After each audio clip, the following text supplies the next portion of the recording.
you have to do really is look in here, Right. and hold it still.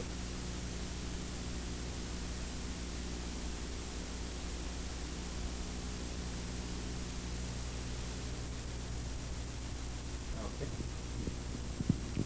Date August 11, 1997.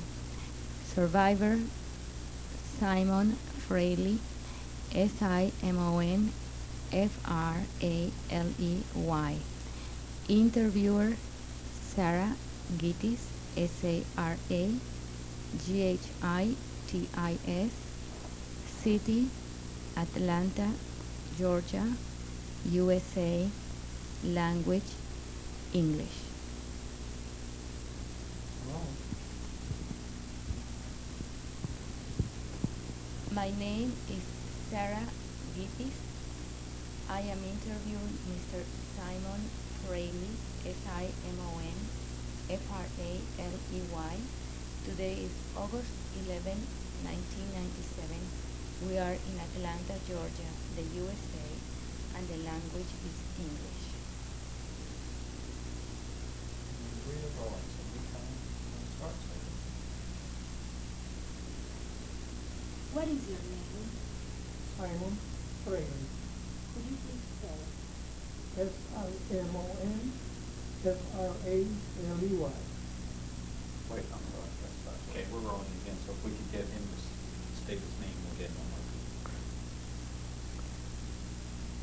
What is your name, please? Simon Fraley. Could you spell it? FRALEY. SIMON. Where were you born? In Poland, in the city of Jędrzejów.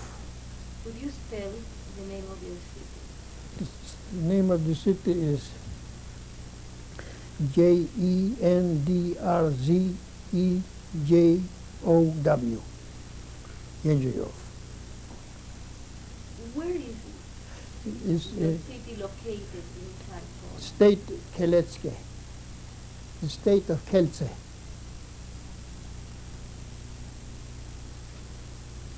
When were you born? August 1, 1918. On what date? What date? When in 1918? August 1.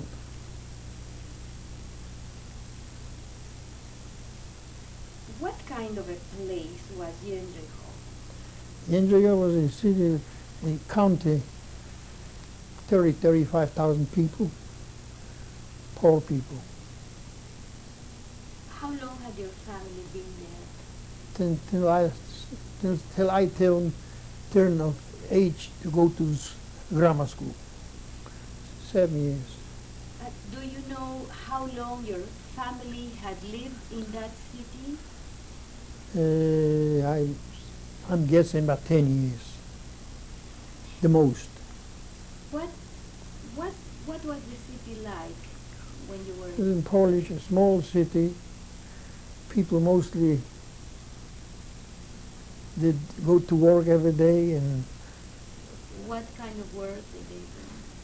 all kinds, tinsmiths and shoemaker and schneiders, Was the population mostly Jewish? mostly Jewish.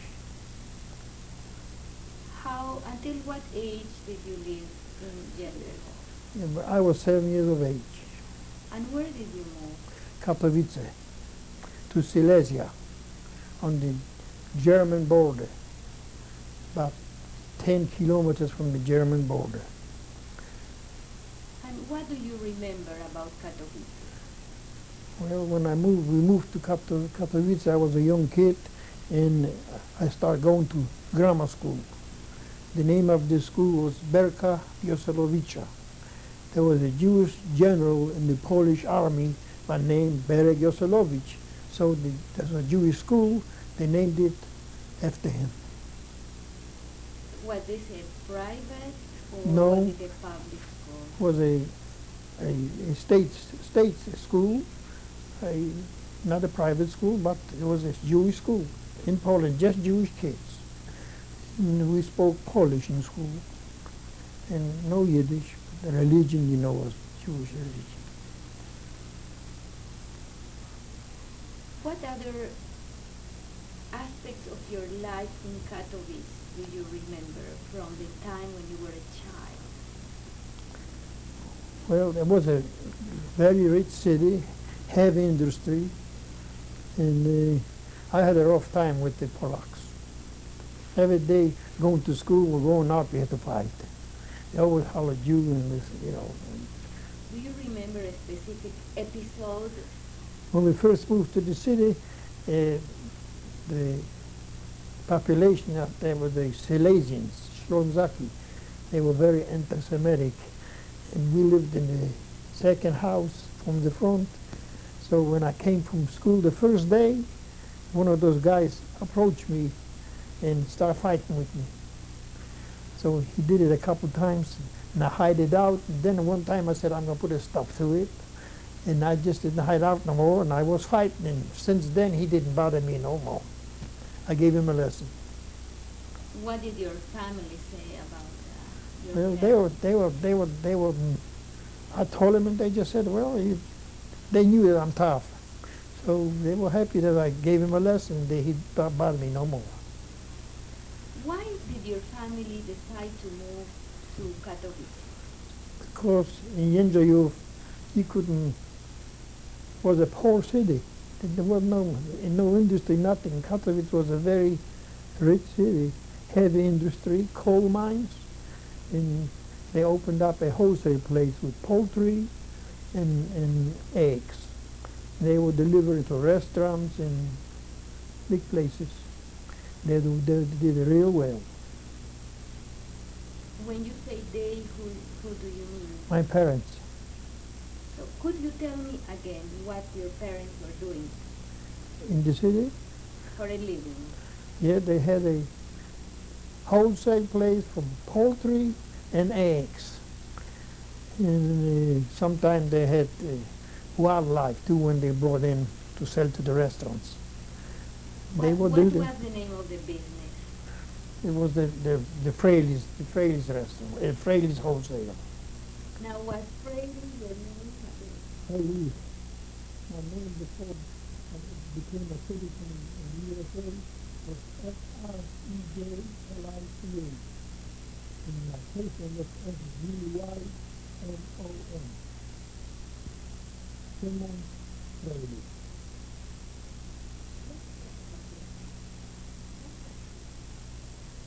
Samuel, Louis Fraley. He was a Christian that way. But then when we moved to Catholic, he was in business.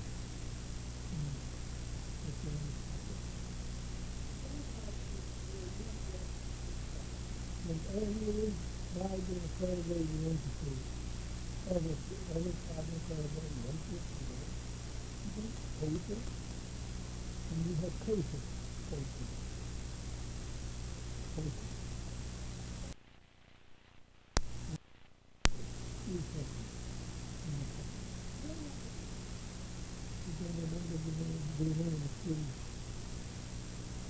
think it was Misterita. What else can you tell me about your father? He was a very nice guy, and he was donated money, and he was a sport too, liked to go to soccer games, and he wasn't an old man, he was like a young man. He liked sports, all that. What about your mother? What was her name? Sarah, her maiden name, Berlinska. She was a businesswoman, strictly business. She was the business lady. We had a maid. She was deaf and dumb. We couldn't hear, but we could speak sign language. She was with us in the overtime. Clara Mucha was her name. Clara Mucha. What did you have any siblings? I had 3 sisters. I was the only son. What were their names? The oldest one was Adela. The next one was Bella. The youngest one was Joshua. Did you see Yes, ma'am. What did you do after you finished? I went to be in Plymouth 11, the locksmith trade, because my parents wanted me to go to Palestine then. So I had a trade to make a living. When you have a trade, you never get lost, they said in the war. So I took up the trade. 3 years I worked in the trade. Oh man, they didn't pay him. He was a Catholic, and he wanted the guys to work for him work on Saturday. And they said, yeah, you cannot work on Saturday because we have a kosher business, and they were religious. So they paid him every year $300 for me not to work on Saturday. What did you do when you were not working? Oh, football, soccer, you name it. And then I belonged to the Betar in Yabatinski.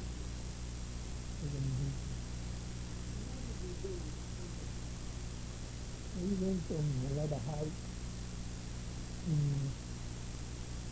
Every day we went to the club, to the Betar, to the headquarters, and we had to Pagadanki, so we were talking about Israel and how everything should be and how we're going to develop country. We were very, very pro-Israel, pro-Palestine then. You mentioned the possibility of you going to Palestine. Yes, yes. Why didn't you? I went. Before the war broke out, Begin, he organized the Aliyah Bet. And I paid him the 900 zlotys, dollars, to go to Palestine. But my luck was bad. Before a friend of mine went a month before, and he went through, and he's now in Israel, living in Netanya. But when I went, the war broke out. We were on the Romanian border in Yapping for 4 weeks. We're supposed to go to Constance and board a ship, but things broke down because Hitler started invading the European countries, so we had to go back, and I got back in Carolina. Let's go back to your life in Texas. Yeah. And then there were several stores. You said it should be received. What do you remember about There was a nice Jewish home. Here, when you had a kitchen in another room, you were well off. So we had one of those. And I played soccer, and I had the interest in sports and in Betar, mostly in Betar. Did you have friends who were not Jewish? Very little. In the street, we played soccer with the Germans and the Schlesian guys. They had a rough time. What do you mean? They always were picking on a Jew. And what do you remember specifically about them picking on you? When you walk on the street and you walk close to a guy and he hits you for no reason, so you had a fight. This is what happens all the time, all the time. They hated Jews. Did this happen to any other And the girls, they didn't bother the boys.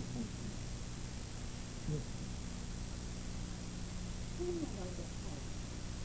The holiday? Well, everything culture. And you used it and just observe it like we weren't Orthodox, but we observed everything. So no pork, no nothing like that. Culture. Who was at your home when you celebrated the holiday? Who else was there? Parents, the whole family. Any members of your extended family? Sometimes they came to visit. Cousins and things. We had a cousin across the street. They came over sometime, went over there. What was Tishinsky was the name. Nobody survived from this family. Nobody. what language is it? At home, Yiddish. And sometimes we spoke among the kids Polish.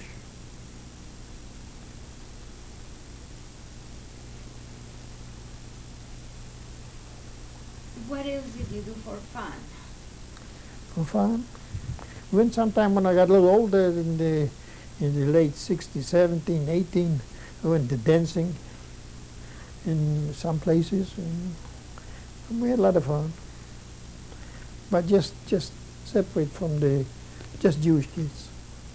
We didn't mingle with the Catholics too much. What place did you have among your siblings? Who was I was the old? second. I was the second oldest. Adela was the oldest, then Simon, me, and Fela, and Zosha. What kind of studies did Adela pursue? She finished college. She was a shorthand in a factory, shoe factory.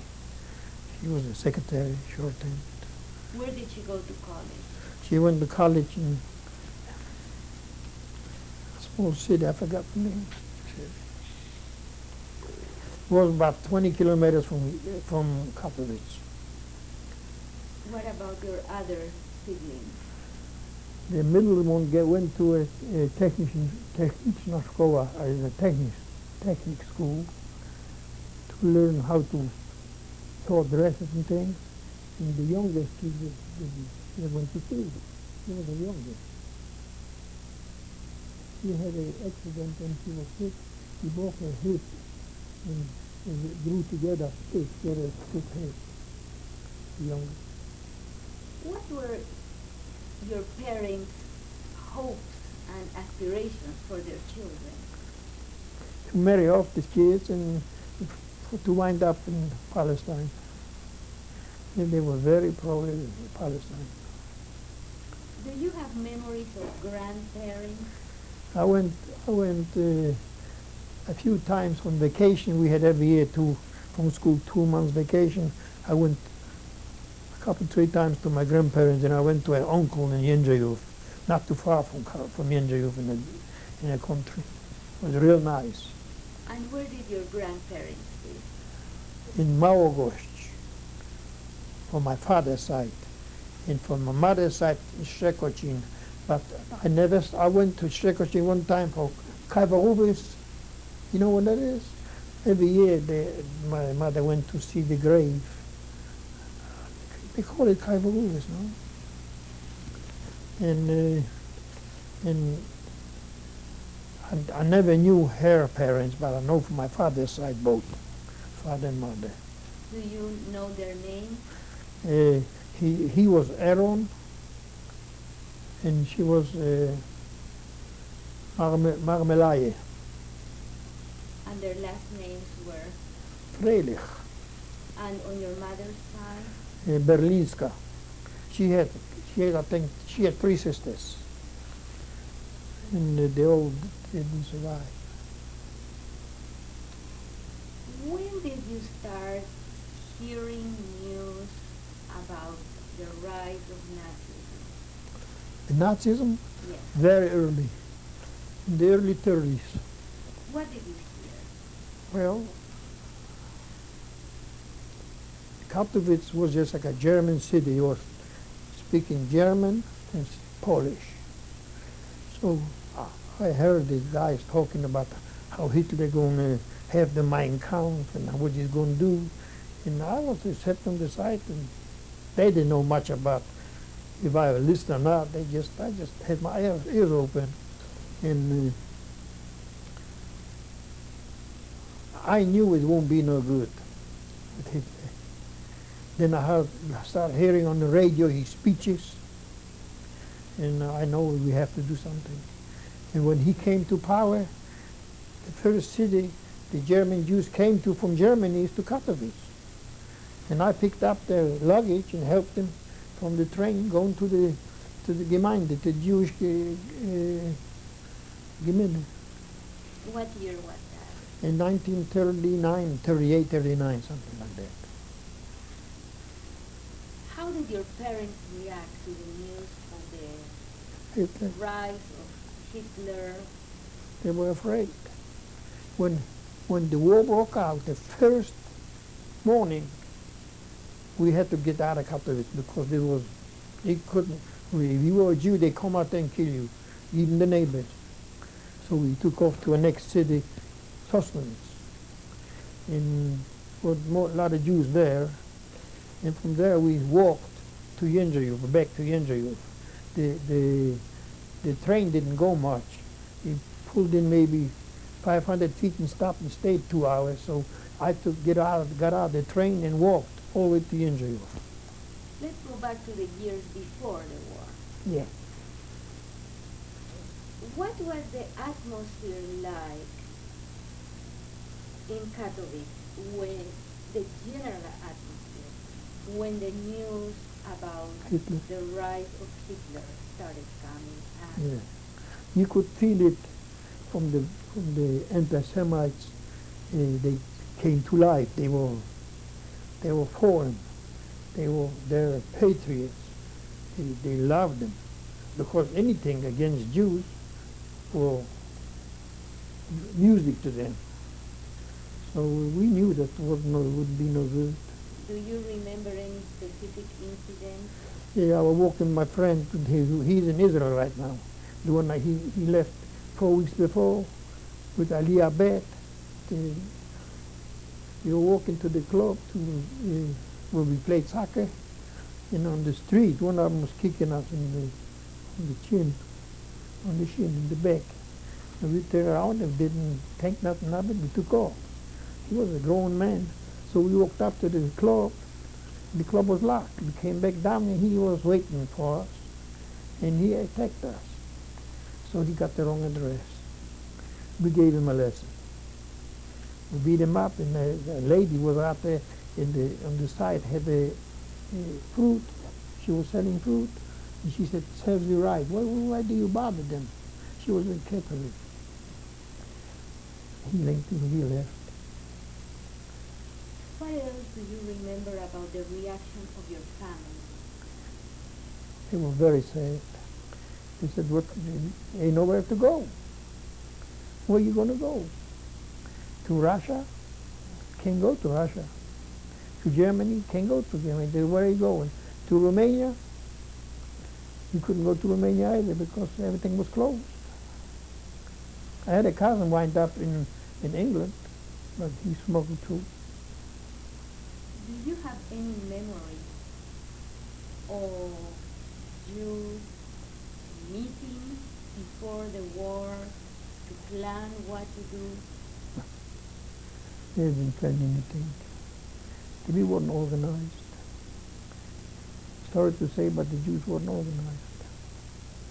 The only thing we had is the Zionist organizations, and when Hitler came to power, they disappeared. They couldn't do nothing. Did your parents ever talk about the possibility of leaving They, early on? yeah, why they sent me to be in a locksmith so I could leave, but they wouldn't. They didn't think where to go. They didn't even plan anything. They had a good living out there. Could you explain that? They- You say they had a good living. They had a good, the material side of making a living. They had a good living, and they already had the 50s, so they didn't plan anything to leave. They thought maybe Hitler gonna go away or something for some reason, but he didn't. So, how would you characterize your family? Were there? I asked them to go with me to Lvov, to the Russian side. They wouldn't go. The sisters, nobody would go with me. I went with the cousin, that's all. So, what do you remember about the Germans arriving in Poland with the invasion? Well, when they first got to Poland, I was on the way from Katowice to Jędrzejów. What made you go there? What made you leave? Just as I told you, the Jew, and when Hitler invaded Poland, the first city was Katowice. And when he came to Katowice, they were looking for Jews. That's the first thing. And they shot a few of them. What? Do you remember this actually A happening? friend of mine got shot, school friend.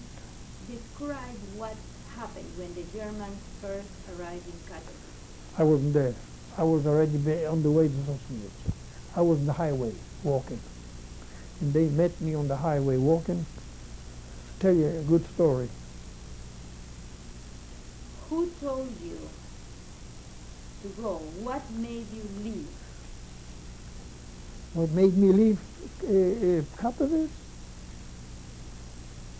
I knew that no Jew can survive in Katowice. It was very anti-Semitic. Very. And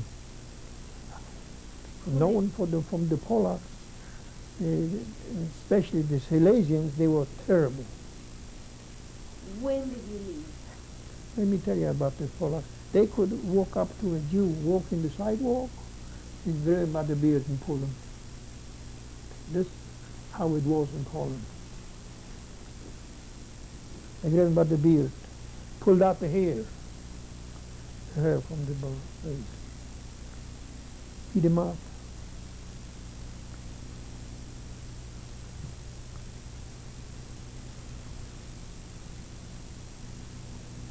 Let's go back to your departure from Katowice. Yeah. When did that happen? First day the war broke out, September 1st, 1939. And Who did you leave with? I left with my whole family to Sosnowiec, 8 kilometers where more Jews were there, How did you get there? walking 8 kilometers. We got there and we stayed, I think, one night. The next day we boarded a train, but the train didn't move. So I said, there's no point for me to sit in this train. And I said, if you get there how you can, and I'm going to walk. So I walked the highway. And the first thing I knew, the Germans were already behind us. And there was a pickup truck was full of soldiers. They stopped and asked me where I'm going. I told them. They took me on the truck. They gave me a hard-boiled egg to eat. They asked me where I'm going. I told them I'm from Silesia, and they didn't know I'm Jewish, so they didn't make no big deal out of it, and they dropped me off in Israel. Did they ask your name? Yeah, What did you tell them? Simon Fraley. Sounds German. I spoke perfect German. I was raised among them.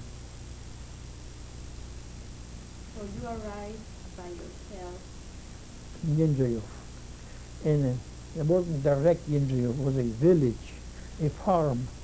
A Jewish guy had a farm, and my uncle, he rented the gardens and the lakes and the milk from the cows, and he was selling the fruit in the city in Jędrzejów. So I got that. I was staying there until my parents came to Jędrzejów, and they rented a house, duplex was there. And we stayed there. I was with the Germans maybe 2 or 3 months, and I knew when they said the yellow star to wear, I said, it's not for me. My cousin and I took off to Lvov. Let's go back to your arrival in Sosnowiec. Yeah, What was it like? awful. The Germans took out people. My wife is from Sosnowiec.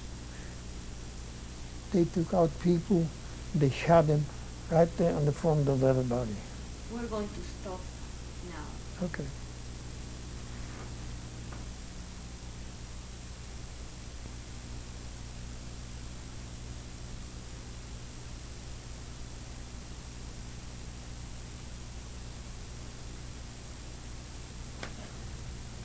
Now I have to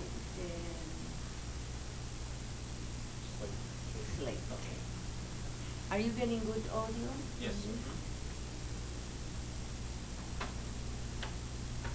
Are you okay? Fine. Okay, anytime. Tape 2, interview with Mr. Simon Fraley. You were describing the city of Sosnovich when you arrived there. Yeah, chaos. Chaos. Very sad. Most of the Jews close to the German border knew exactly what Hitler going to do. He knew.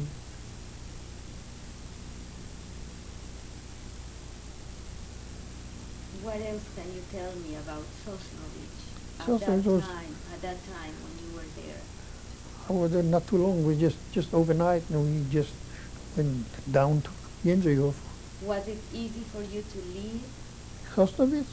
Well, you had to be careful because the Germans, when they caught you in a little town, they rounded up everybody on the square, and they pick out a few. I was among the people they picked out. They didn't pick me, and put him against the wall and shot him.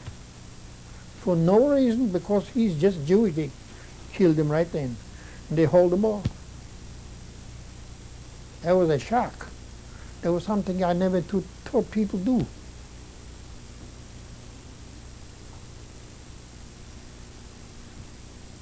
You explained how you left Sosnovich and you were picked up by A German truck, full of soldiers, truck full of soldiers. What was Jędrzejów like when you arrived? Jędrzejów? Jędrzejów was, well, the Germans were already there. And people were said, well, they went about their business the best way they could. But it wasn't a happy times.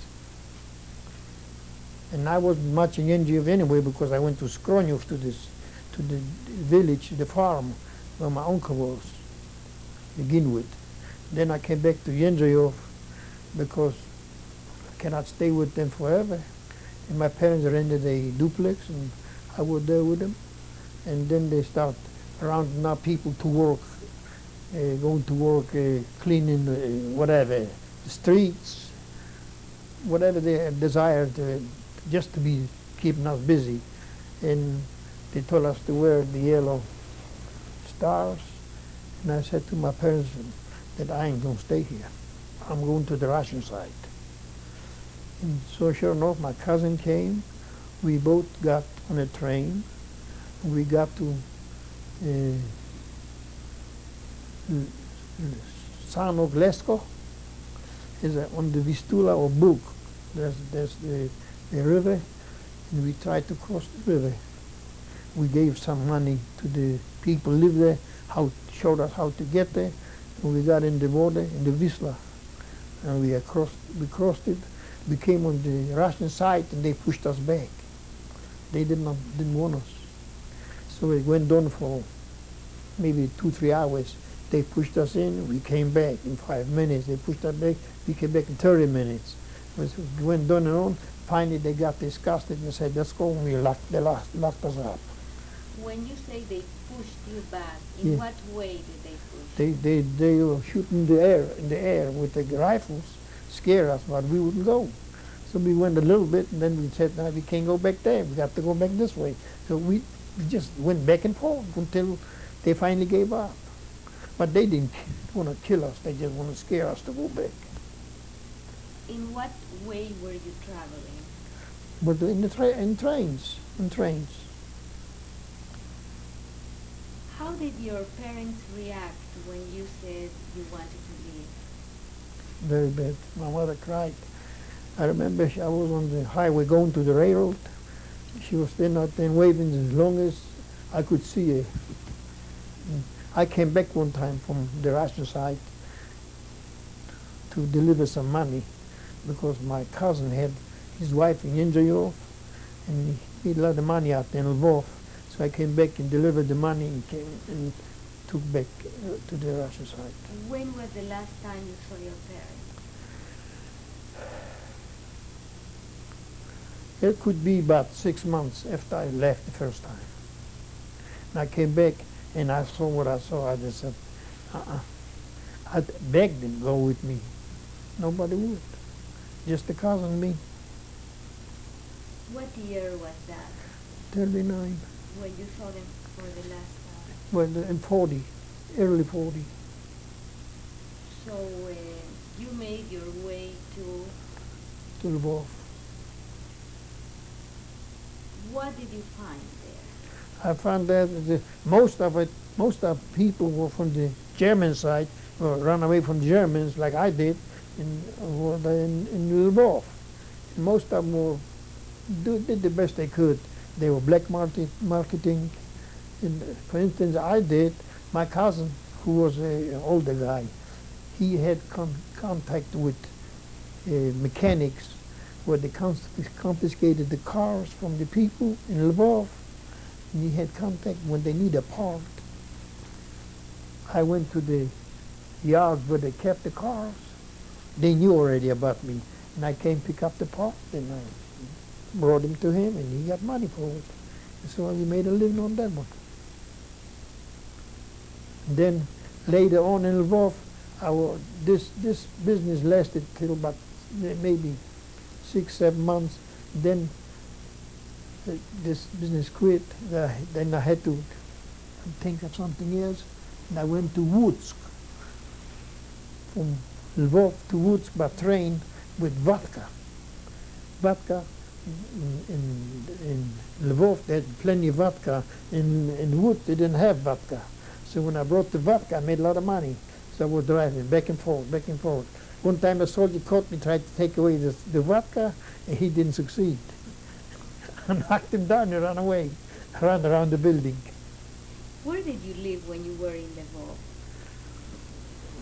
When I left Lvov, Where did you live in Lvov? oh, I don't remember the street. I lived with my cousin and with the Jewish people in Lvov.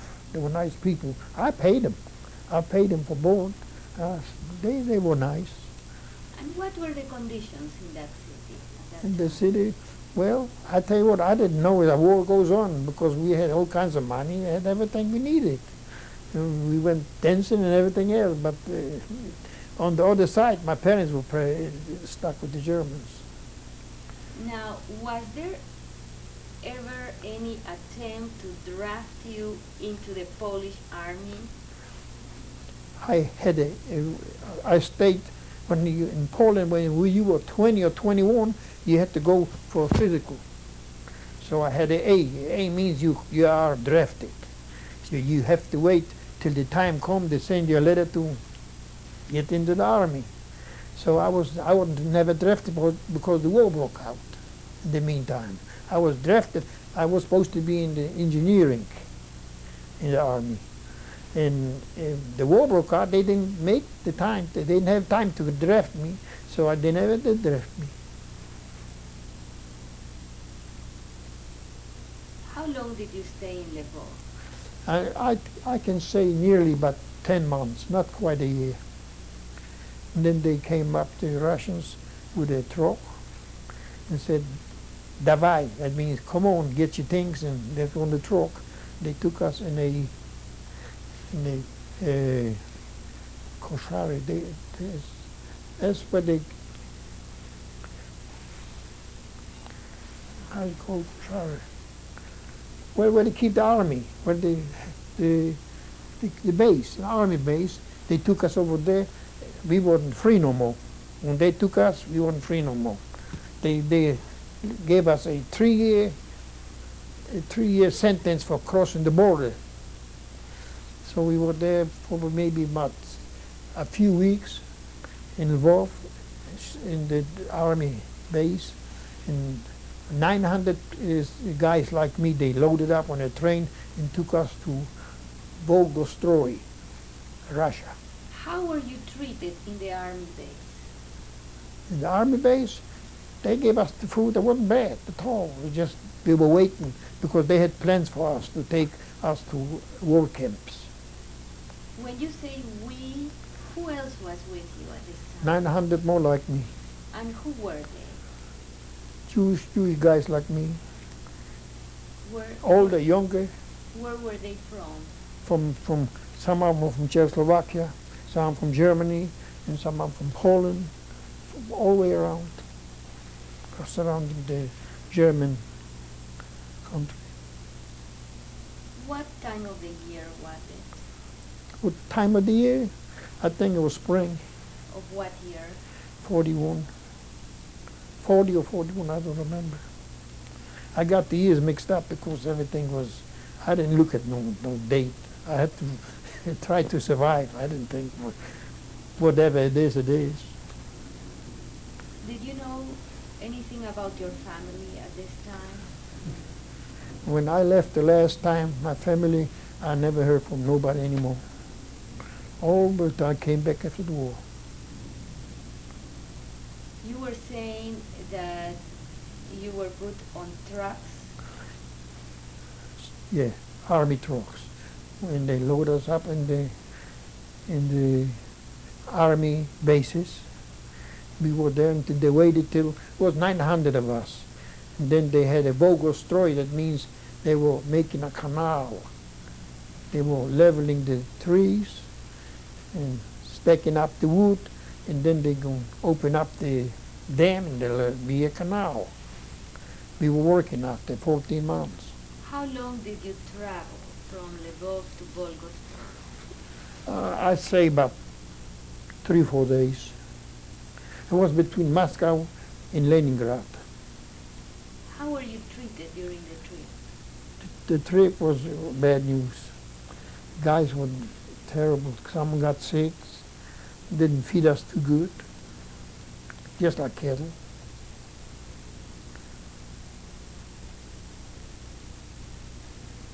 What were you told when you were told to leave? Going to work, going to the war camp. And I knew I got 3 years for crossing the border. And when we got there, things didn't look good. What was the place like? There were new barracks built out of raw wood, raw trees, put together, and we were laying on boards, like shelves. And the food was terrible. I got sick first when they gave us the bread. The bread was so sticky when you threw up in the ceiling, it stuck to the ceiling. And I had my stomach all messed up. And the doctor didn't believe me that I'm sick. So every time I came back, they put me in a carcer. You know what a carcer is? They punish you. You don't go to your quarters. You go in a special place where it's cold, and you lay on hard wood and get just a soup. And it went on and on and on until I convinced him that I'm sick. And finally, he put me in the hospital. How long were you in the hospital? I was in the hospital maybe a week or so. He wouldn't put me in the hospital so easy. I hate to tell you, but I had to think of something. So I went and I couldn't use the toilet. So 10 days I didn't use the toilet. And I was wallowing on the job. And I came back and I said, I cannot, I'm sick. I have stomach ache. He didn't believe me. He thought I'm faking. So finally, I went to the toilet and I brought him a sample. It was hard like a rock, like tar. And he put me in the hospital. And after that, I was okay. What kind of work did you do at Volgograd? Sawing down woods, trees, and stacking them up. And when it turned cold, God forbid, I froze up my 3 fingers here and here, my face from the wind. What was a day in your life like there? At what time did you get up? Pardon? At what time would you get up in the morning? 4:30 in the morning. And came back when the sun was down. What happened when you got up in the morning? They gave us soup and a piece of bread and go to work. How did you get to the work? Walking. Sometimes 3, 4, 5 miles, back and forth. Came back dead tired. Were you fed during the day? We took with us, and when we came back, they gave us soup and bread. And I was used to eat, so I did volunteer to go to the kitchen and chop wood and peel potatoes, whatever it takes to get extra food, and I've done that. Did you make any friends there?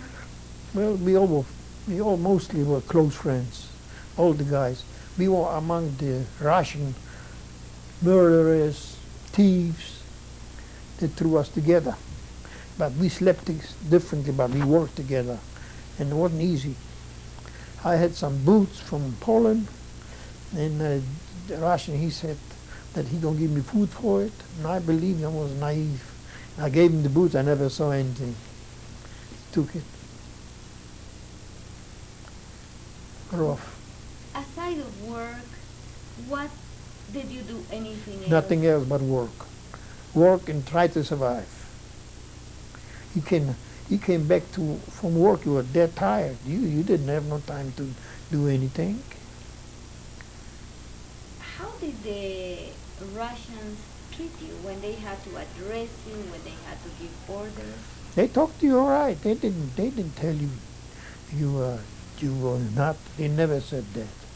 But they just treat you like a prisoner. And then finally, after that, well, I tell you when we go along. How long did you stay in Boston? 14 months. We went in, the 900 guys, and maybe 50 of them came out who still could work.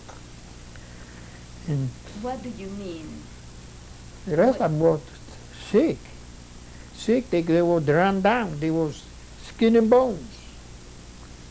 I had a time when I couldn't see at night nothing. They call it kurina shlepota.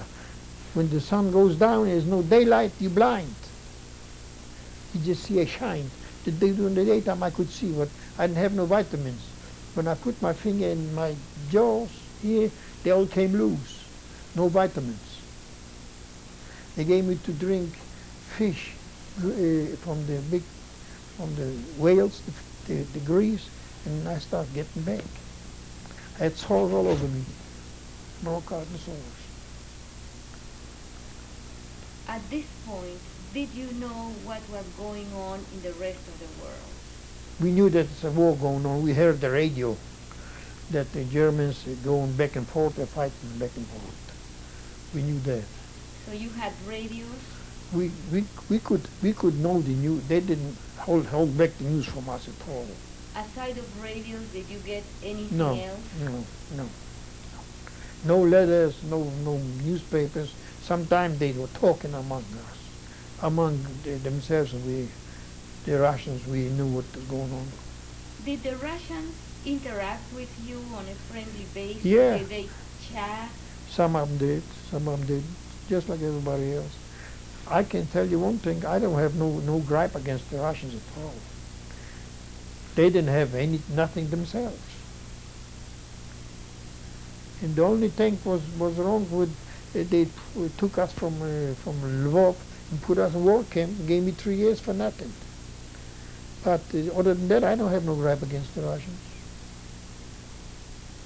What were you told when you were informed that you were leaving Volgostroy? What did they say to you? They didn't say anything. They didn't tell you nothing. When we left Volgostroy, they said that we're going to go to a different place, work in a factory. That's all I remember.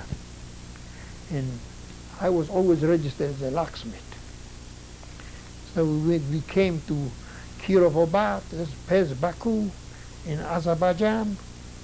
How did you get there? By train. We traveled out there. We came to Baku, and then we went about 200-300 more kilometers to Kirovohrad. That's a nice little city. They had mostly cotton. It was a warm climate. It's close to the Persian border, Iranian border. And they were harvesting the cotton, and I worked on the cotton gins. You know what cotton gin is? I kept kept them going. I was maintaining them. So this was my job. I wasn't bad at all. I worked like a free man. I ate the same thing the Russian did. Where did you live? When I left, No, where did you live? oh, we had quarters. All of us had headquarters, and pretty decent. When you traveled by train from Volgostroy to Kirovograd, Yeah, what were the conditions on the train? fine. Wasn't bad. Who else was in Kirovograd with you? All the kind of guys were with me together all along.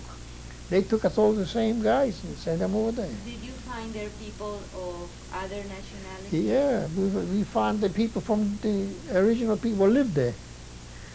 The Azerbaijanis, they were fine. We went out to eat together. I wasn't locked up. I was just a forced labor. But I wasn't locked up. I went with him to eat, to drink vodka and everything else. Went to the movies. The Meister, the director from the factory, he had a son my age, and his son was a sick kid, and he had TB, and we went together to movies Sunday, and he treated me like his own son. And when he died, I was the guy who drove the casket to the thing. How long did you stay there? Kirovograd, about 8-10 months. What happened after that? Then they decided they want to send us to Pavlodar, Kazakhstan.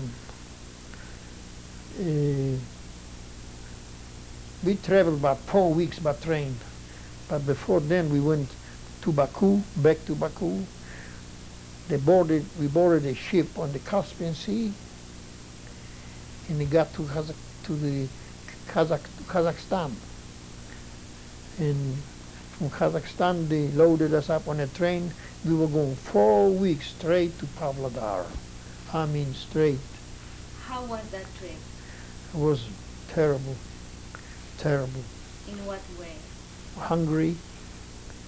You couldn't shave, couldn't bathe, you couldn't do nothing. Terrible. Who were you with? Who I was with? Yes. So the friends who were the same, the first camp. Some of them I went even to the Polish army together.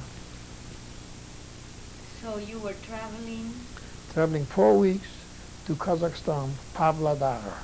And after Pavlodar, another few hundred kilometers by truck to the farm. Then I worked there on combines. And then when it got real cold, I told them I'm a blacksmith too.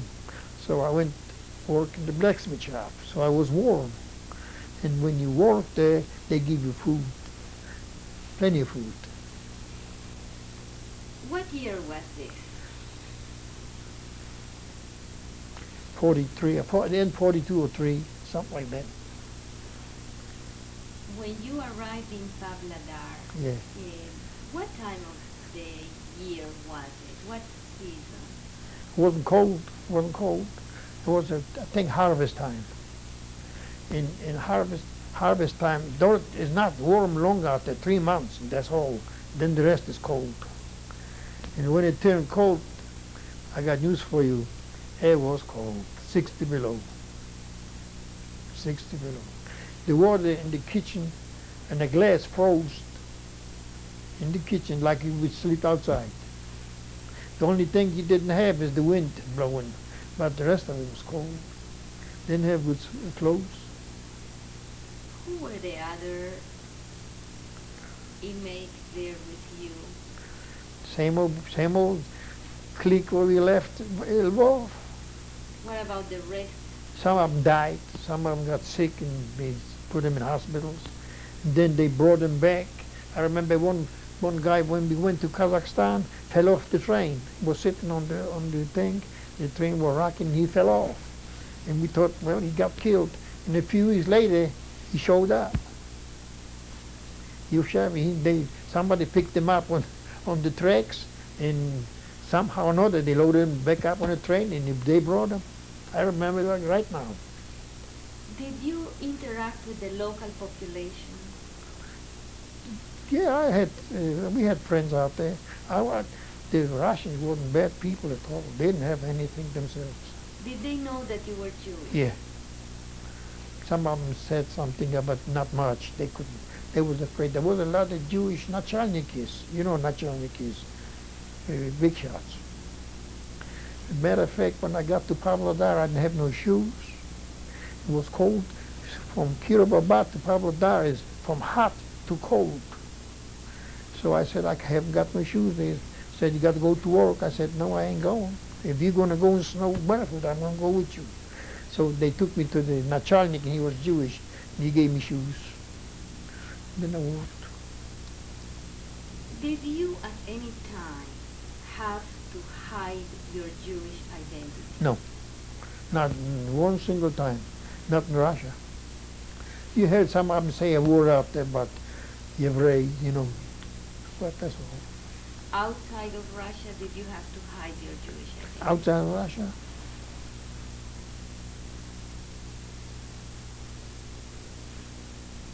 You see. In Germany, you didn't go around and holler you were Jewish after the war. And when you came back to Poland, you know how it is. In Poland, the same thing. Did you ever use a different name? Yeah. My name was changed to Szymon Rosenberg When was that? after I deserted the Polish army for a short while. Was this later on? Later on, yeah. Let's go back to, we were in Pavlodar. How long did you stay there? I don't remember exactly, but I guess about 8 or 10 months, something like that. Then they took us back to Moscow. So in Pavlodar, the work you did was mostly? Well, we were working in the field. Some of them worked labor, and I was working in my field as a locksmith, as a mechanic. I fixed tractors, the engines, changed rings. When we were leaking, I put gaskets in, things like that. Where were you taken from there? Back to Moscow. What were you told? I was told we're going back to build railroads. They called it Большая Moskovskaya Железная Дорога. That means the perimeter rail around Moscow, railways. How did you go there? Train, got train. And what kind of a train was it? Always freight trains. I don't remember traveling. I think once or twice I traveled in a regular normal. Here when I ran away from Moscow to the army, I was in a regular train. How long did you travel to Moscow? About 4 weeks, maybe even longer. It was a long time. What were the conditions? Bad, hungry. Tell you what, how things go in Russia went then. We were riding day or two, the train stopped, and we walked out of the train, and there was another train set out there with boxcars full of salt. Somebody said, let's load up salt, maybe we will make some money on it. Sure enough, I loaded up a whole bag with salt, and we rode another few days, and I got $40 a glass of salt. We're going to stop. Yeah.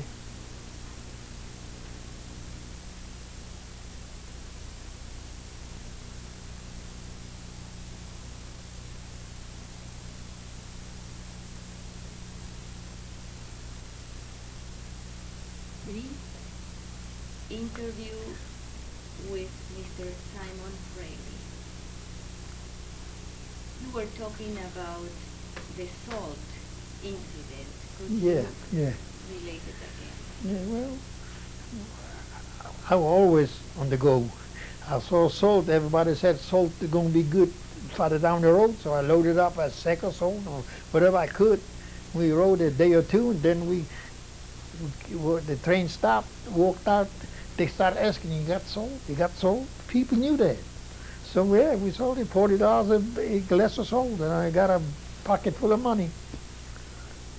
During the trip, were you allowed to get off the Oh train? yeah, we weren't watched by soldiers on the trip. Where you gonna go? In Russia, you ain't going nowhere. You can't go nowhere in Russia. What kind of food were you given on the train? Sometimes a soup and a piece of bread. That's all I can say. Never had any regular food. And what were the conditions inside the train? Well, Where did you sit? was slept on. They made shelves out there, and they lined up, and you just slept out there. And during the day, where did you sit? Sat on the place where you slept, or in the door. Who got first to the doors? Sit in the door, catching fresh air. What clothes did you wear during your captivity? All kinds, all kinds. There was, you know, the Russian kufaika, the quilted things. Most of the time we had that. So, you arrived in Moscow. Yeah. Tell me about your arrival there. When we arrived in Moscow, they told us what we were going to do. We're going to build a railroad.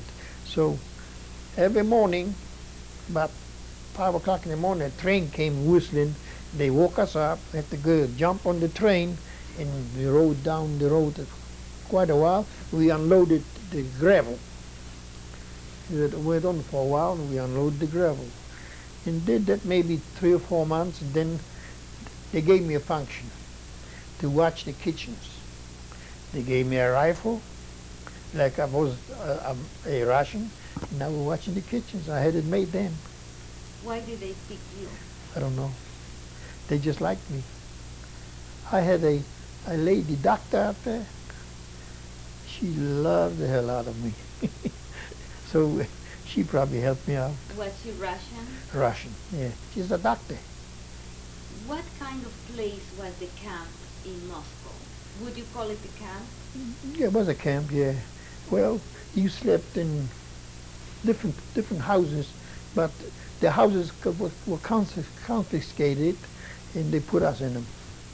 We were sleeping there, and it wasn't too bad. In what area in Moscow? Maybe 20 kilometers from Moscow, around Moscow. Today here, tomorrow there, you know. But we slept in the one same place where we went to work until we came back around. How big was the group? How big?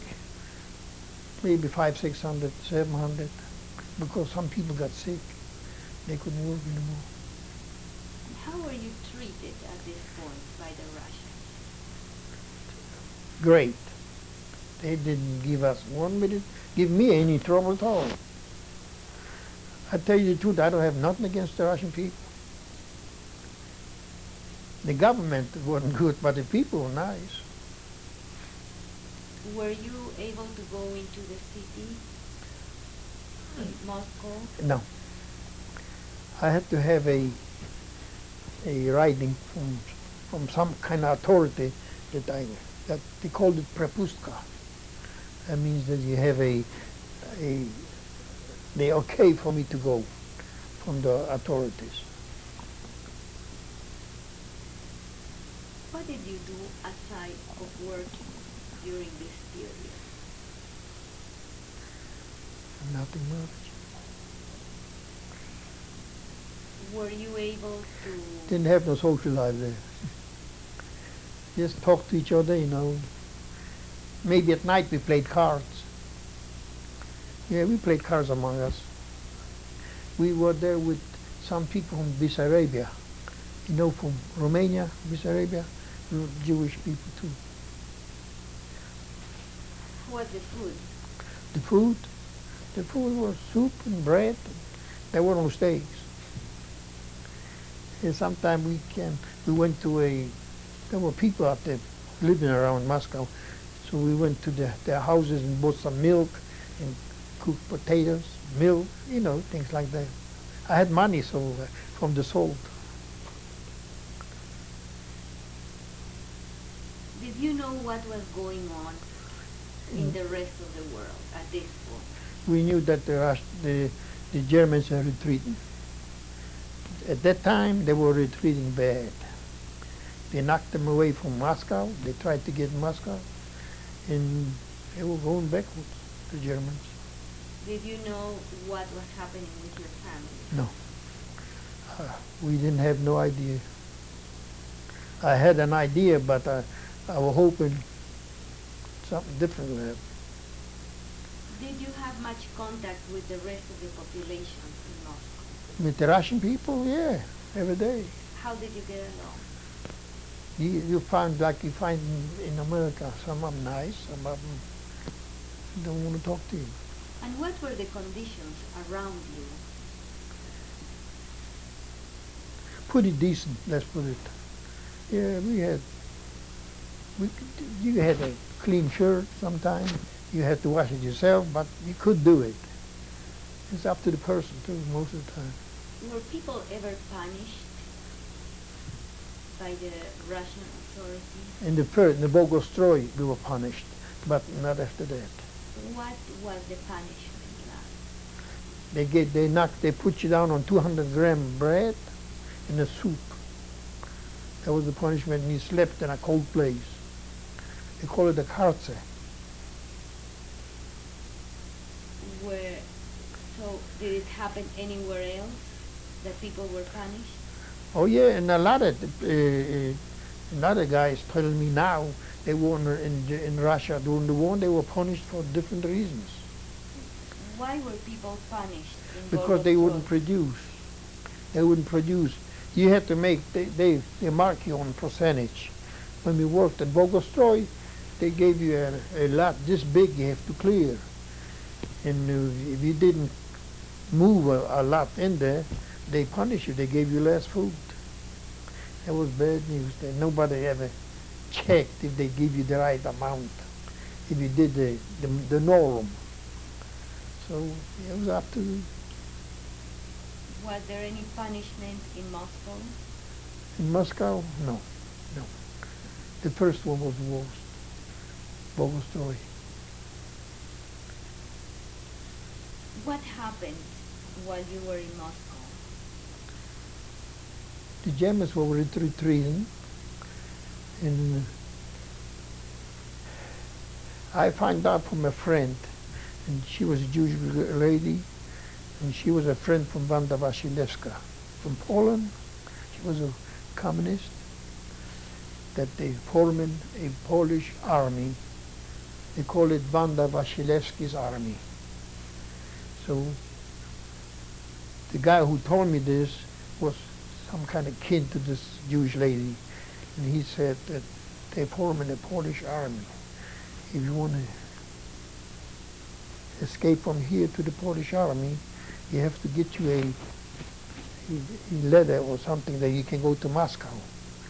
Then from there you disappear to the army, and that's it. And I went to the doctor, to the lady doctor, and I said that I like to get a what you call it, a prepustku, as in Russian, so I can go legally to see a doctor, eye doctor. When I got to Moscow, I didn't look for the eye doctor. I went to the Polish headquarters, to Wanda Wasilewska's headquarters, and this Jewish lady knew about me coming out there because that kin had told her, and they picked me up and put me on a truck and took me to Ryazan, 30 kilometers from Ryazan, and they put the uniform on me, and I was a soldier, a Polish soldier, on maneuvers. Ryazan was how far from Moscow? About 30 kilometers, not exactly up, 30, 40, maybe 25. And what was it? What was Ryazan? Ryazan was what I seen in Ryazan, just woods. Big woods, and house here and house there. It was a little town. They know about Ryazan, where it is. When you So you arrived there, and who did you report to? I report to the headquarters in Moscow, to Wanda Wasilewska, and I told her I want to get to the Polish army. I'm from Poland, I spoke Polish. And she called up somebody out there and said, get him on the truck. Did they want to verify your identity? I didn't have to have no identity. I said, I'm Polish, I'm Polak. They believed me. So they put you On a truck and took me to resign and put me in a uniform, and I was a Polish soldier. So what happened then? Well, we start getting on the maneuvers. I start getting fat. I start eating good. Who else was there? And some Jewish guys with me, maybe, I say maybe 15 of them, but I later saw somehow, I don't know that they got there. And I saw more. We went on maneuvers, and I was a soldier in the Polish army. I was a plain soldier. And what happened then? Then we were maneuvering for a while. They took us to White Russia, Belarus, they call it, to Minsk. Minsk or Pinsk? Minsk. We were on maneuvers there, and then they dressed us up good, and we marched to Poland. Marched 400 kilometers. Marched to Poland. We came to Lublin first, Chelm or Lublin, and we were in Poland already.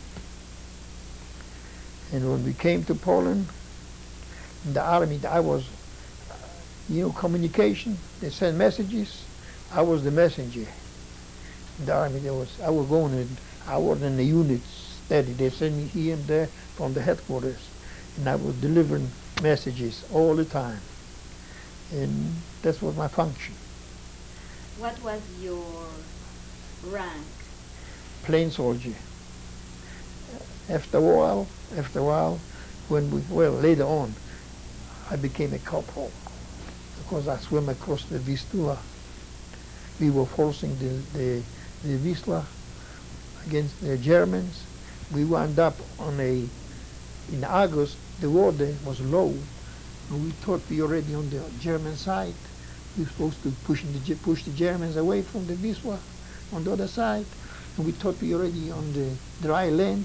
We ran in some more water. So we were hung up in between the little island and the land. So we lay there all day, and the Germans were shooting at us, we shooting back all day. And then the officer in charge of me, he knew I can swim. I said, you have to swim back to the headquarters and report that we stuck. So I did that.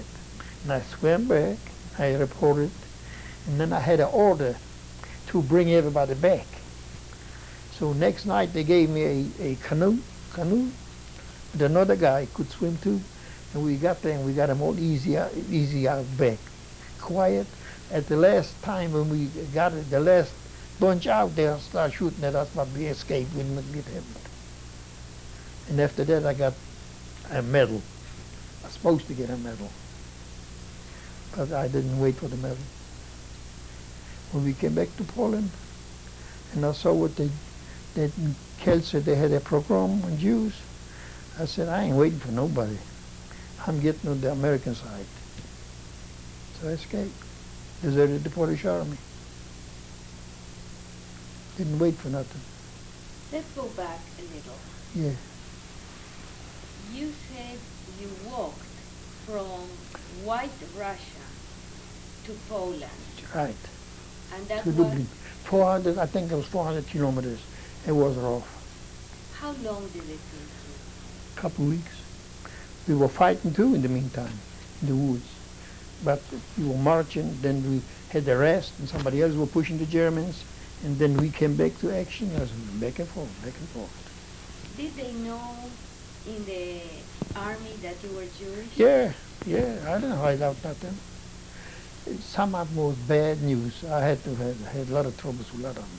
In But what way? I was used to the Polacks, so they were not new. So I just ignored it, and that's it. I went by my own business. What did you find out that turned you off about the Polish people? When we came back to Poland, we were in Modlin, in the around Warsaw, in the what do you call it? I forgot the English word. Fortress. Fortress. We were there in the fortress, and I was already a corporal. I had under me 7 guys. I had to take them to lunch. So when I came to eat lunch, then the guy started getting on my case. Well, I'm Jewish. I mean, you the Jew, Hebrew. So I had fights with him, and that started turning me off. So I said, that's the whole story with him. And then later on, I became, when we pushed away the Germans farther back from the Wisla, they sent me to the fortress in this officer school. And I became a second lieutenant. And when the war was over, I was in Modlin. They sent me to what's the name of the city? Częstochowa. You heard about it? To get new recruits to the army. And I went a couple times, and I brought maybe 300 or 400 guys, recruits, back to the Polish headquarters. And then I heard about in Kielce they killing Jews, the Polacks, and all this. And I loaded up the last time I loaded up the train with the recruits, and they went to Modlin, and I went to Katowice. And I escaped from the army. I deserted the army. I went on the American side. What year was it? I was in 45. The war was over.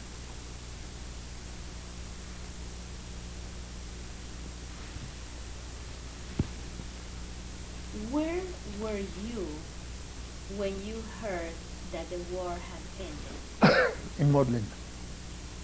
Tell me about that moment. Oh, it was joy. Everything is quiet and everything is fine. And How did you hear about it? oh, the army, they thought, going on is over. The war is over. And I stayed there till I became officer. During your time in the army, were you able to receive news? Did you met any kind of mail? I met a friend from Katowice in the army in Praga before Warsaw, and he gave me some news he knew about, and he said that he thinks that my sister is on the American side alive. He heard about it. And so when I heard that, I'm not going to stay here. I said, I'm going to find my sister. Before you were disappointed about being in the Polish army, Yeah. what were your plans? When I come back and if everybody is alive, I don't know. If I come back, I'm going to go to Israel, to Palestine. Did you ever think of having a career in the Polish army? It was all just to get out of the, not a word to say, out of hell. Get out of hell in a normal life.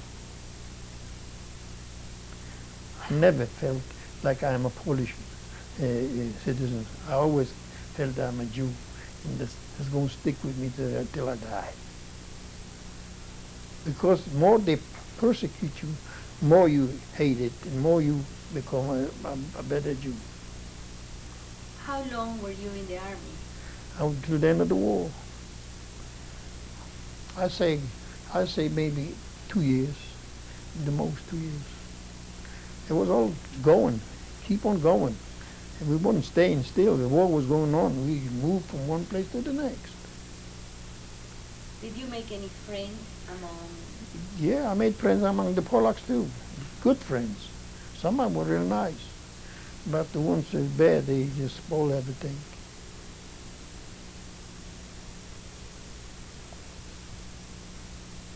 How did things change after April 15th for you? You were still in the army. Yeah, when the war was over. Yes. Well, we were going out in the city, modeling out there, the little city, and we met girls, and went drinking, and you know, like soldier, and things were fine. But I was waiting for the moment to get out of Poland. I could not wait the moment I get out of Europe. I couldn't stand it no more. The Germans, howled damn Jew. The Polacks, Zidje. The Russians, capitalist. Wherever I went was no good. I said, I don't want to stay here. I want to go somewhere where they don't persecute you like that. What happened after you ran away from the army? Well, when for the army, I worked right away. I went to Feldafing in Germany. There was a DP camp, and not far from there, a little bitty town, Seeshaupt. There was the 2nd Army Division, and I said I want to work for the army for something. They gave me a job fixing tires, you know, in the army, in the American army. They fed me good. I put a uniform on me, and I was waiting for my sister to show up. She came to see me. When did you find out about your family? My sister? Your family in general. When I came back from the march from 400 kilometers from White Russia, and we came back to Lublin, and we saw that, I think they call it Tremblenkas out there. Between Helm and Lublin is on the left side on the highway, so I came, they said there where they killed the Jews. I think they called it Majdanek or Treblinka, I forgot what it was. And then I find out that they was killing Jews like that. Then later on they told me about Auschwitz and the rest. What about your family, your parents, your brothers? When I came back to Katowice, when they escaped from the army to Katowice, I came back to the same house where we used to live, and there was a soda factory. They make soft drinks. They had horses and buggies out there, and we lived out there in the back. And I saw a guy who used to know me before the war, and he said, "You still alive?" I said, "I'm going to outlive you," because he thought the Jews all dead. And then I saw that nobody's alive, and I met a few people out there where they came back from the camp or whatever. They came back and they said, "They're not here to look for. Just get out of here." Do you know what happened to them? No. I think they died in Treblinka. My sister told me she thinks they died in Treblinka. When you left the Polish army, you went back to Katowice? When I escaped, When you escaped to Katowice. From Katowice, I took off to Reichenbach. That's Germany. But it wasn't Germany then, it was Polish, Russian, I don't know what it was. I saw Russians and Poles. So I came to Reichenbach, and from there we crossed to Czechoslovakia, to Praga, to the mountains. And when it was in Praga a few weeks out there, and it was still not American zone, so I tried to get to American zone. The train was going from Praga to, let's see, what's the name of the place? Schwandorf. Schwandorf is a German town. This is where the American zone started and the Russians end. So to get from here to there, the Russians, they took you out of the train, and they checked you out, whatever. You had to have papers to go wherever you want to go. So I jumped into the machine where they put coal in there, coal in the locomotive, and I gave him a bottle of vodka. I knew that for vodka he can go places, and I handed him a bottle of vodka, and that guy put me on the side and he waited till everything is over, and he took me on the other side. And I came back and I couldn't have nothing but what was on me. I lost all my clothes and everything because I left everything in the car. I have nothing. I want to go back to Katowice. Yeah. What did you find when you got there? I I didn't find, in the beginning, I didn't find no Jewish people at all. So I went back, and I went back around the house, and I went upstairs where we had another room upstairs, and the lady was cleaning up the thing. She was living in our room, in our house, in our quarters. And I went down and I talked to a few people out there. They still knew me. And they said there's some people across the street, they're Jewish out there. And I went out there and they saw me and they took me in the house and they told me all the circumstances. They said, don't wait here for 1 second. Get out here as soon as you can. And so I got a few guys got together and we went to Reichenbach. What did they tell you? They told me that there's nothing to look for. There's nothing to look for us. Did they tell you what happened during the war? They said they killed everybody. The camps and everything. They told me all the stories what they could. Sad story. You were telling me that you worked with the Americans. Yeah. At some point. How long did you stay there? In Seysau, I stayed there till my sister came to see me. How long was that? It was a month or two, maybe. And how long did you stay in Feldafing? In Feldafing, I stayed maybe with my sister, maybe 2-3 weeks. We went back to Salzheim. Salzheim is where Frankfurt, DP camp. And I registered out there and I stayed there. And then they liquidated the camp. We moved to Frankfurt. And I registered in Frankfurt to the CIA that I want to go to the USA. And the UNRWA, you know UNRWA. The UNRWA registered me that I want to go. Took time till the CIA checked me out and everything, and then we came to USA. At what point did you meet your wife? I met my wife when I was in Salzheim. My sister, she was going with a guy. You got him on the picture here. They're both deceased now. My sister's husband is from the same city where my wife is. And my wife wanted to come to the American zone, so she found him, and he was going with my sister, and I was there, so I went met my wife, and we fell in love. We got married. What is your wife's name? Paula Rushinik. She's a survivor. Is she a survivor? Sure. She was in camp in Czechoslovakia. She worked in spinnerai, they call it, thread. You met your wife, and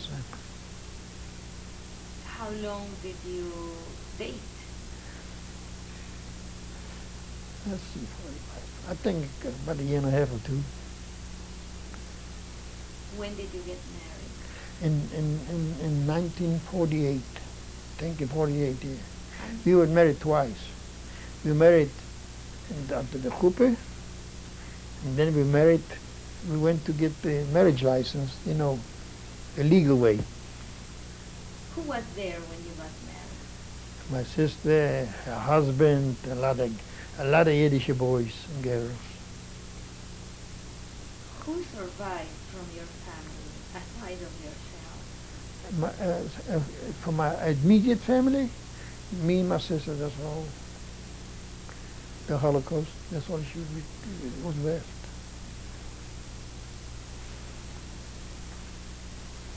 What were your plans? We're going to take. We're going to stop for a moment. Okay.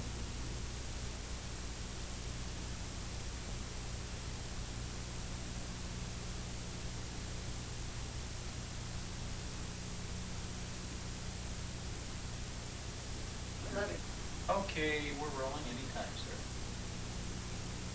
Tape 4, interview with Mr. Simon Fraley. We were talking about your marriage, your wedding. Could you tell me again?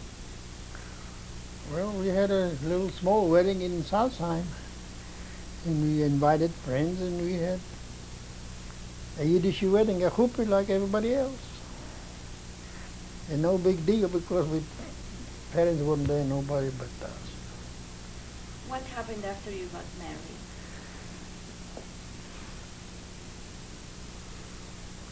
We tried to make money, plain as that. Didn't have much. So I started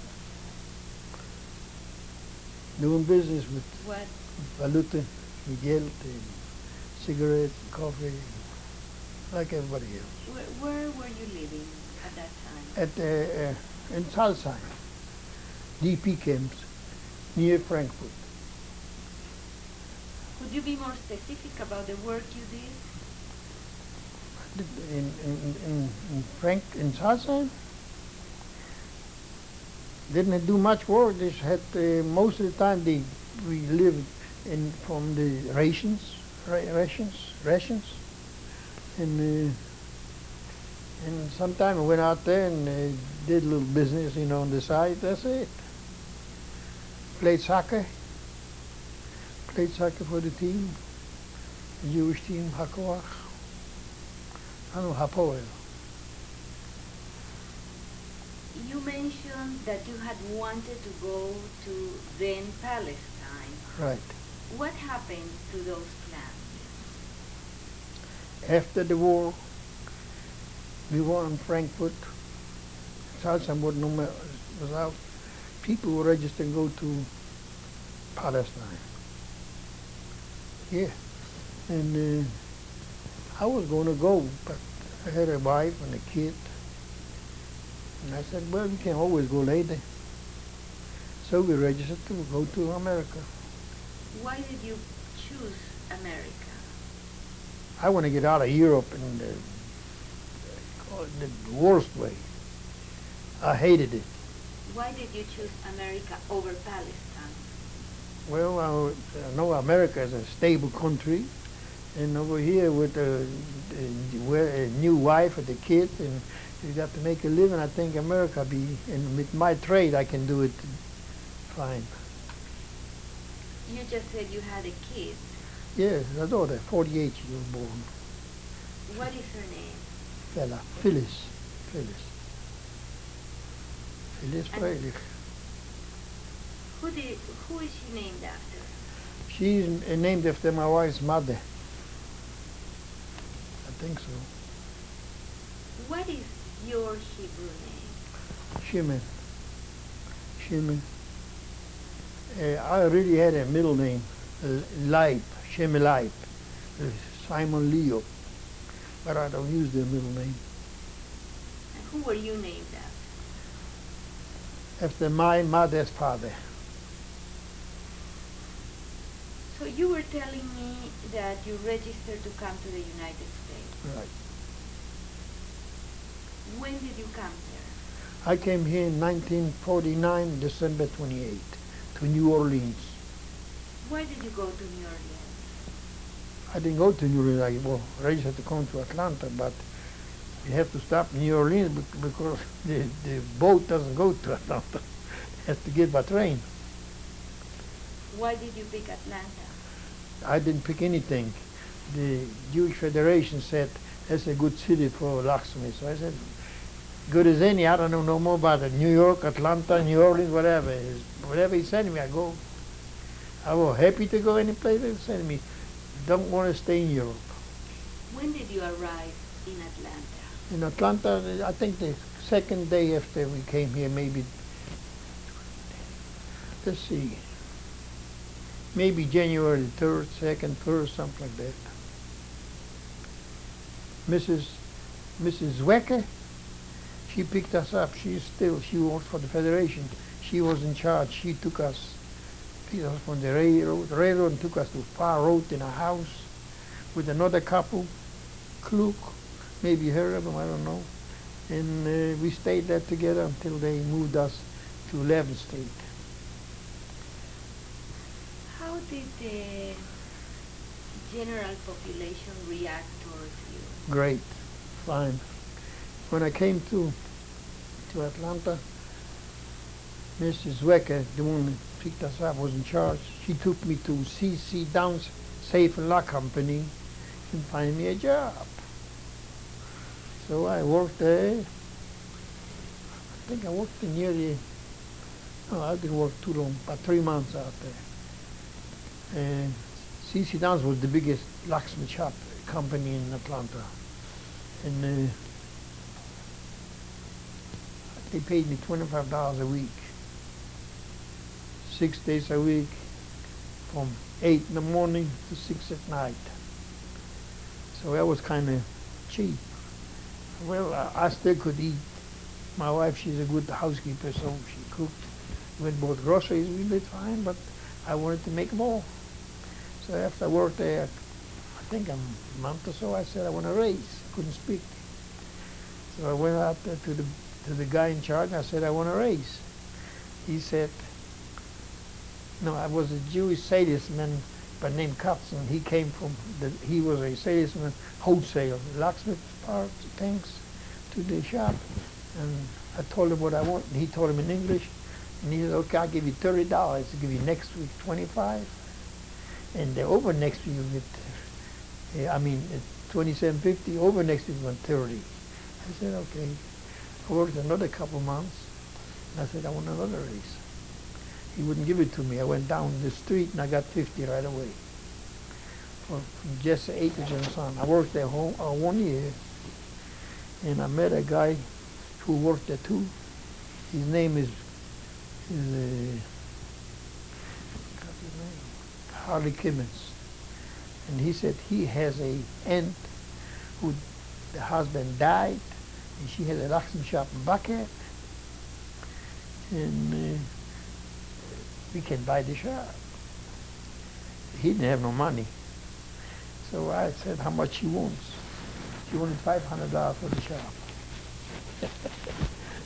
So I went out there and bought the shop. I put out the money, and we were there a short while. It was leaking in Buckhead, right across the street, that park. But it was a rundown building, and it was the 3rd floor. So we were there a short while, and across the street was a place got empty. We moved in, and now is a park there. We moved in a bigger place, and we were there 5 years. And finally I sold it, and I just didn't like it, being a partner. And I went for 5 years in the grocery business, and I didn't like that at all. So I sold the grocery business. After Lenox Square built it, the shopping center, I went downstairs to the office, the best I could, speak English, and they accepted me, and they gave me a place, and I was there 37 years, till last March 31st, we closed it up. I lasted there a long time, half of my life. Could you tell me the names of your children? Stephen, Abram, Fraley. Fraley, that's my son. Phyllis, Sarah, Fraley, that's my daughter. How old are they? How are they? Great. How old are they? Oh, Steve is 42, and she's 49. What do they do for a living? She's a public relations director, and she's freelancing, and he runs the shop. Now he's trading commodities. He gave up the shop. When you think back about the war years, Yeah. do you ever wonder why you survived, why you made it? Pure luck. I was on the front line from the first to the last.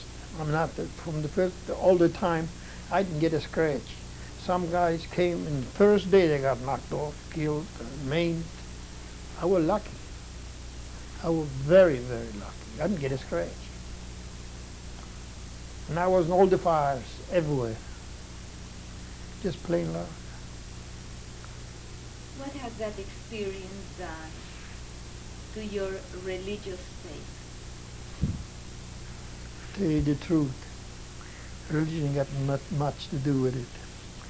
After God Almighty saw what they doing to the Jews and he didn't do something drastic to the Nazis, I'm just wondering if there is one. That's the honest truth. What about your Jewish identity? Oh, that remains till I die.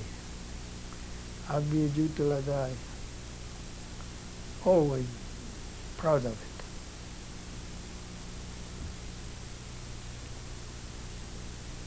What kind of involvement do you have as a Jew?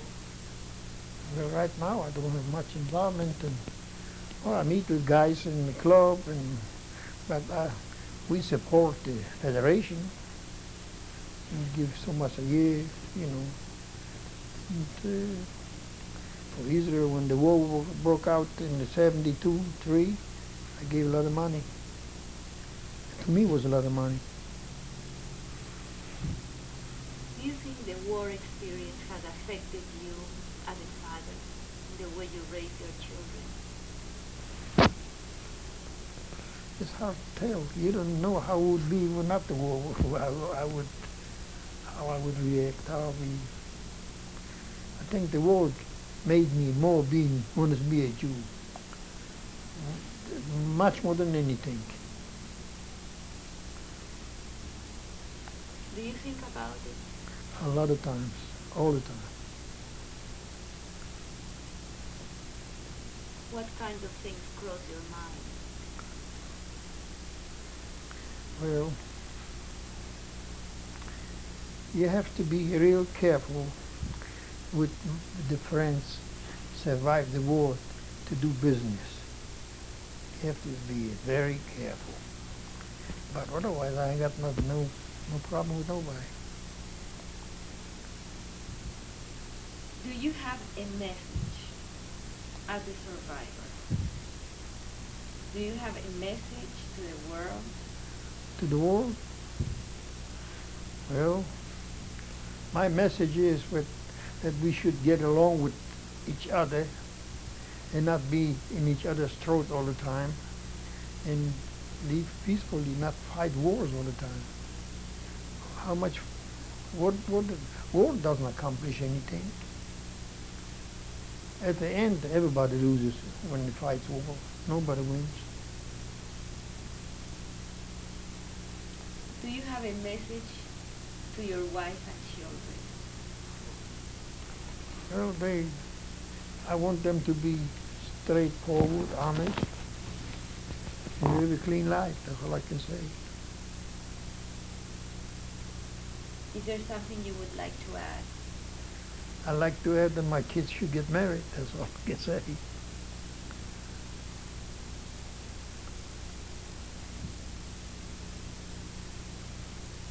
Thank you very much. Thank you very much.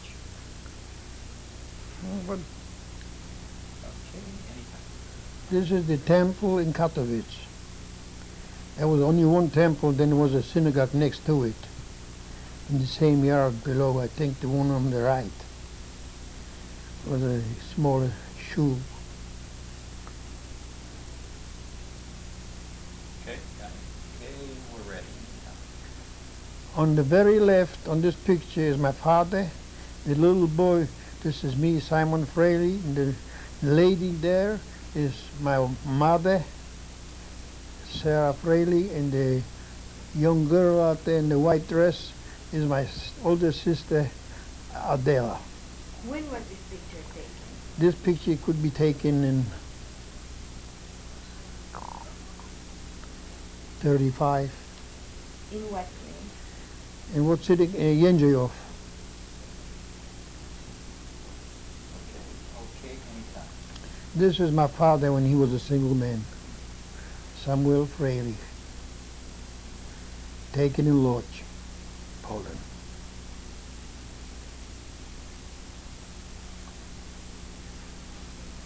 Okay, This is my older sister, Adela. It was taken in Katowice. What year, more or less? More or less in in 36, 7. Did she survive? No. Germans killed her. Okay. On this picture on the very far right is my younger sister Zosha, and the man behind her is my father Samuel, and the lady next to me is my mother, and the gentleman on the very far left is my father's brother, and the lady is his wife, and the little boy is my cousin. When was it taken? It was taken in 32, 3 In what place? in Breslau, Germany. Okay. On this picture is my sister, Fela Saper, and her husband, Jake Saper. When was it taken? This was taken approximately in 1955 Where? in New York. And you may want to point out that they are... Yeah, they Okay. had. On the far right is my wife, Paula Fraley. She got the Jewish star the German make him wear it. In the next 3 pictures is her sister and brother. Two And brothers. where was it taken? In Sosnovitz, In what year? before the war, shortly before the war.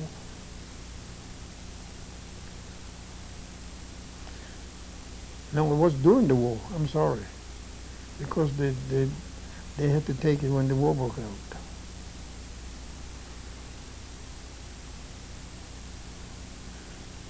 Okay, anytime. This is my sister Fela on the very far right. Next to her is my uncle. Next to him is his wife. And next to him is my cousin in Germany. It was taken in after the war in Frankfurt.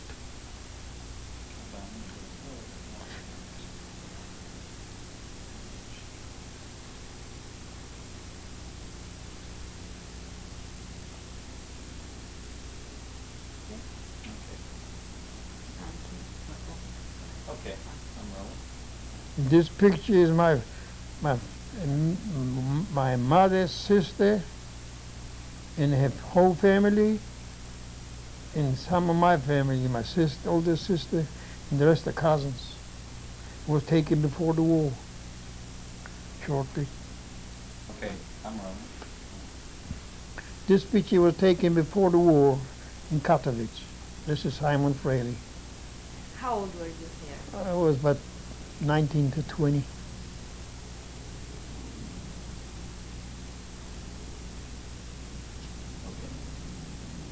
Okay.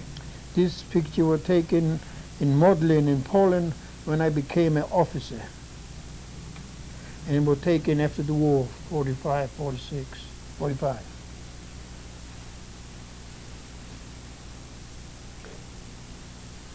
Okay. This picture was taken on the boat, General Sturgis, before we came to America. This is my wife and my oldest daughter. I just have one, Phyllis, and Paula. Okay, now This is my wife, Paula, and that's me, Simon. We're taken 4 or 5 years ago. Okay, anytime. This is my whole family. My wife on the far left. I am next to her, Simon. Next to me is my daughter, Phyllis. And next to Phyllis is my son, Stephen. It was taken 3 or 4 years ago, 5 years ago maybe. This is the plaque. Okay. This is the plaque on the cemetery here, on the monument. And on top is my wife's family, and below the 4 plaques is for my family.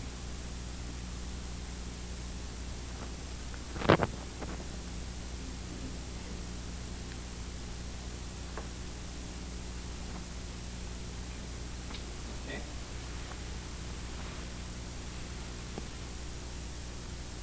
This is my wife on the far left, my daughter Phyllis in the middle, and I'm on the far right. And what was happening here? This is a book signing? This is a book signing when daughter wrote the book, and this is the place where she signed the book. What place is it? And on Parr Road, there's a bookstore. I forgot the name of it. Okay, anytime. This is a book my daughter Phyllis wrote me, a vision for the new millennia, and my daughter Phyllis Fraley wrote it a few years ago, 2-3 years ago.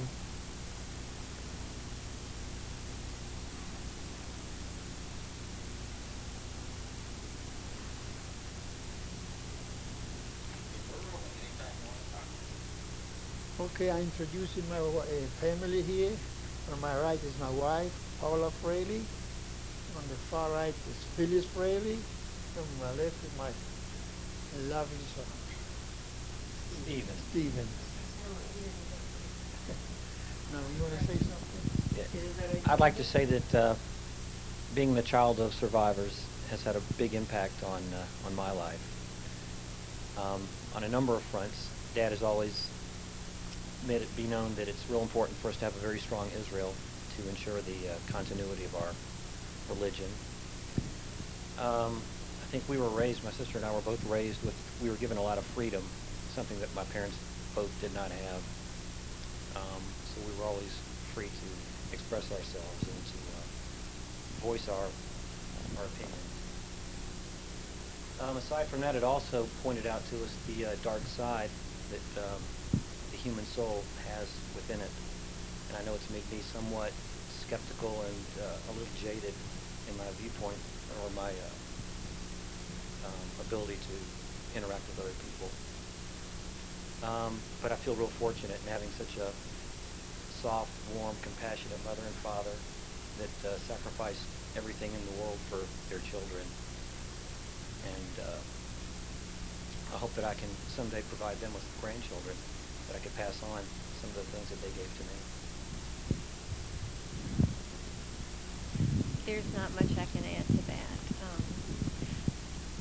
In thinking about this, knowing that we would have this opportunity to have a tape for posterity, how important this is to our family to always have this, and for other people to learn from this. To add to what my brother said, I would only add that I feel that being the oldest child, that our history began with coming to America. In growing up, I remember hearing a sketchy past and a tidbit here and there about what my family went through, what their parents went through. So I feel like our lives began here, and I think that it's important probably for people to have a broader perspective of their history. Also, we never had grandparents. We have some pictures. We don't know who our extended family. We never met them. We never talked to them. We don't have. We have some pictures. That's it. A lot of people have the same experience whose families didn't go through the Holocaust, but that I feel like that has impacted me and my brother to a degree. That it's hard to articulate these things. We could talk about it a long time. What my brother said about Zionism, I agree completely with that. Not having our grandparents, our appreciation for freedom and humanity in the way that he described it. I feel I share that too. And also the skepticism. Wherever I go, I'm aware of being Jewish. And if I'm not in this country, it's important to me to go to a Jewish section of another part of the world to see how they live and to see the Holocaust museums there.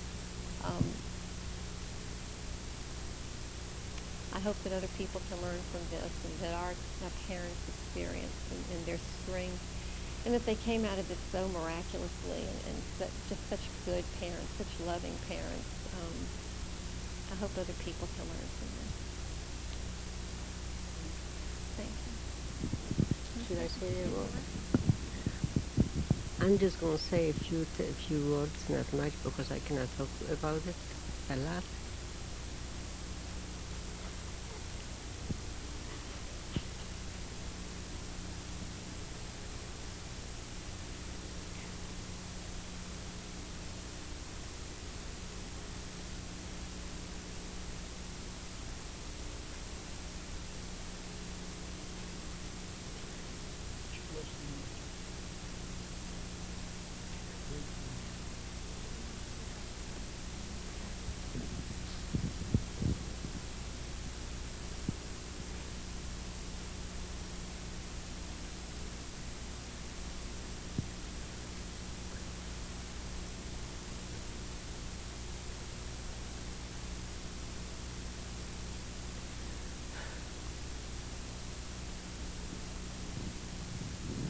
mother has never been able to talk about this.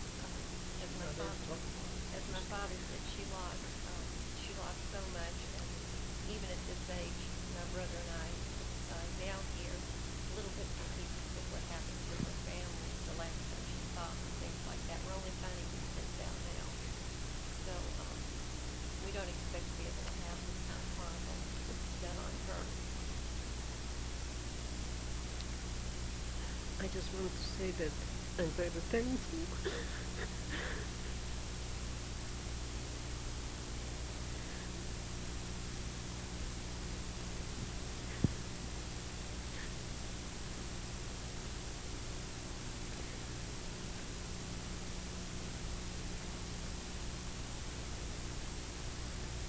that I have a family.